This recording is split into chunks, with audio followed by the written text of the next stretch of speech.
Shavuot Tov, we just concluded the Shavuot festival, but before that we read Parashat Naso, where we discussed the question of if you grow your hair long, will you become Superman?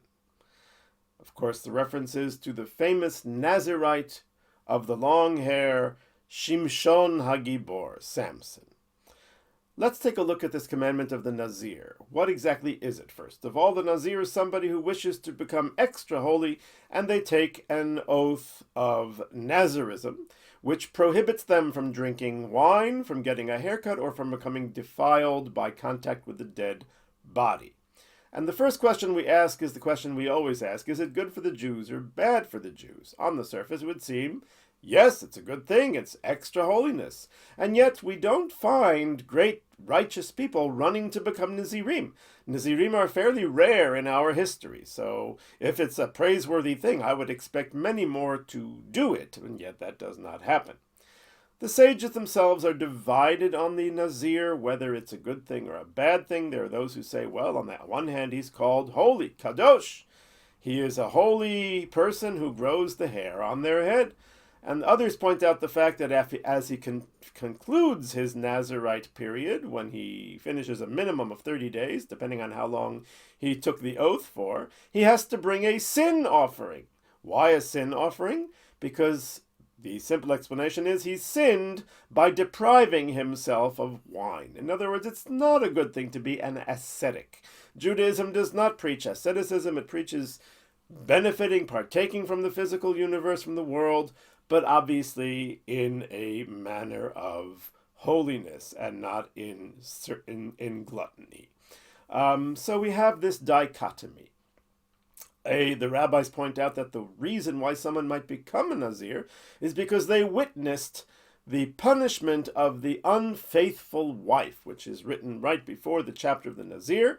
And the rabbis say that somebody who sees what happens to someone who has come under the influence of wine, the assumption being that somebody would commit adultery only if they were drunk, only if they had lost their perspective. So the Nazir, the potential Nazir says, my goodness, wine is a very dangerous thing. It causes one to lose control. So I'm going to then refrain. So they take an oath of Nazirism to refrain from wine. Again, that seems to be a praiseworthy thing. So is it good? Is it bad? Let's take a look at Shimshon. Shimshon, the first thing we notice about Shimshon is that his Nazirism is unusual. Shimshon is allowed to become defiled to a dead body, something that a regular Nazirite is not. We don't need to go into that particular detail, but it's of note that his Nazirism is somewhat different, because there's one difference that I think really stands out, and that is the emphasis not on his not drinking wine, but rather on his growing his hair. The story goes that Shimshon grew his hair long. He was a Nazir from birth because the angel had told his parents that he had to be one. And so he always had long hair. And he was a super strong guy. Himself, single-handedly, he beat back hundreds and more of his enemies. And the Philistines were definitely the victims of his vengeance, manyfold. And this seems to be attributable to his hair. Now, he had a weak spot for Philistine women. He married two. The second one was named Delilah. And she came under the influence of the Philistine leaders who wanted to get rid of Shimshon. So she agreed to be their agent to find out the secret of his strength. And she asked him, and he sent her on a couple of wild goose chases, if you tie me up with ropes and so forth. But then finally she used the nuclear weapon of a Philistine woman, which is tears, and the old-fashioned "you don't love me" argument, which played Shimshon like a harp, and he told her, he sang, he told her that it's his hair, and of course in the middle of the night she then cut off his hair and said, the Plishtim are here to get you, and he could barely get out of bed. He was taken to the Philistine area, he was put into prison, and while there his hair began to grow a little bit, and then he's brought back to the Philistine temple of Dagon, where he prays to God, please give me my strength one more time, because all those Philistines, all of their leaders, all of their generals were there in that same place, and he is given the miraculous super strength again. He pushes over the columns, the entire building crashes down, and Samson and the Philistines are all killed. Tamot nafshi Im plishtim, says Samson, may my soul die with the Philistines, and this was his great salvation, his final salvation for the Jewish people, by destroying the Philistines, even though he had to do it at the cost of his own life. Why is Samson's hair the main element? What about his hair gives him that supernatural strength? Why, after his hair was cut, did he become so feeble? The Torah, the rabbis, stress the element of wine as the Nazarite's defining feature. The hair is an additional thing. But the wine is what they talk about, how terrible wine is, how getting drunk causes one to lose perspective and self-control. And yet with Samson, it's the hair. What is the story with the hair? Second of all, if you want to say that Samson's strength was removed as a punishment for cutting his hair, well, wait a second, Samson didn't cut his hair. He didn't sin at all. He was an innocent victim. It was Delilah who did it. We have a rule, onus rachamana patre. If somebody violates a prohibition by, not even by mistake, but against their will, against their knowledge, they are not culpable. So why was Shimshon punished nonetheless? And if his hair had only partially grown back, why was he still granted the strength to destroy that temple of Dagon? Why did God answer his prayer? We need to understand the role of the hair in Shimshon's story. The reason may be implicit in the name of the nazir, which is the word nazir. And the Torah says later on, ki nazir, there is a nazir upon them. What is a nazir? It's a crown. Very interesting. What crown is on the nazir? It could be the crown of a desire to have better behavior. Okay, if that's the case, it's a positive thing. So why does the nazir have to bring a sin offering?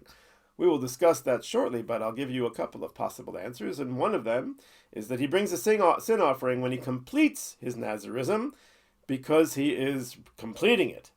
In other words, he probably would have been better to remain a nazir, but now that he's coming back down to earth, there is, by necessity, some descent spiritually, and that may be considered a sin.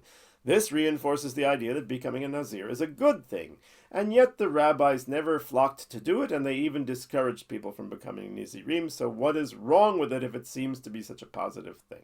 And why is hair so important? I believe that the hair is the crown. What do I mean? A crown is a sign of status. And very often we are fooled by external appearances and think that that somehow represents what is happening inside the person. And this is a mistake that some people make too. They wish to behave better. They're not happy with their own spiritual level. And they think that by making some external change, somehow this will transform their inner sense of self. And I think that may be what happened with Shimshon. That Shimshon's hair was for him a crown. He saw his source of strength not being in his own soul, but rather in the external factors of his Nazirism, specifically of his hair. And so when he told Delilah that if you cut my hair, I will become weak, perhaps he wasn't expressing something that was objectively true, but something that was subjectively true. That he was telling her what he thought to be the case, that his hair was the source of his strength. But it wasn't. It was his faith in God and his love of the Jewish people and his strength of character. That's what gave him the tremendous physical strength. And at the end, this is the tragedy of Shimshon. He didn't need to become weak when his hair was cut off, but he believed that he would be weak when his hair was cut off, and it became a self-fulfilling prophecy. But at the end, when his hair had just began to grow back, it wasn't the full head of hair that he had had before. Nonetheless, when he prayed to God, the prayer itself created within him the faith in God that perhaps he did have that strength inside of him. And sure enough, he did. So the Nazir now goes through a journey of self-doubt and discovery. And it's maybe a positive thing for the one who needs it, for the one who has doubt as to their own spiritual abilities. Then maybe they do need to do something external to lift them up. But here is the trick. The trick is when they finish the Nazirite vow after the minimum of 30 days, or however long they defined when they took the oath that they wished to be a Nazir for, they must still be a different person. They must be a more holy person. In other words, we see that the way to change behavior, attitudes, character traits may indeed be, and we can learn from the Nazir for our own behavior, even though we don't become Nazirim nowadays. It may indeed be to elevate one's behavior for a certain period of time until that elevated behavior becomes habit. And then we can leave the crutch of the hair and the refraining from wine and the refraining from becoming defiled to the dead. We really didn't talk about that, but we'll leave that for a future year. To leave those crutches behind and still walk on that holier path.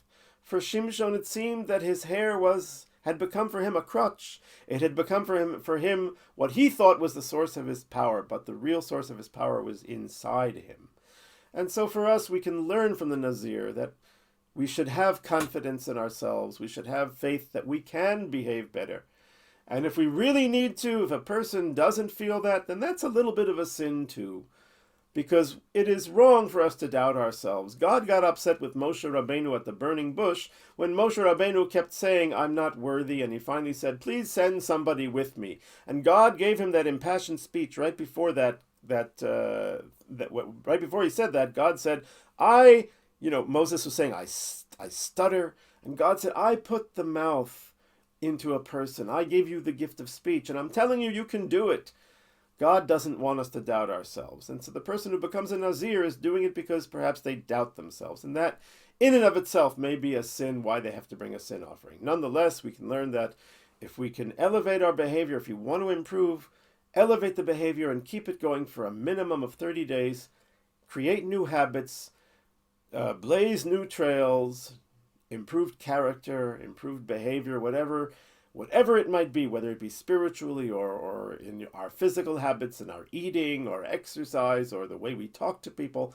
And that is the way towards true transformation. So we can learn from the Nazir without becoming a Nazir to gain that extra measure of holiness. Shavua Tov.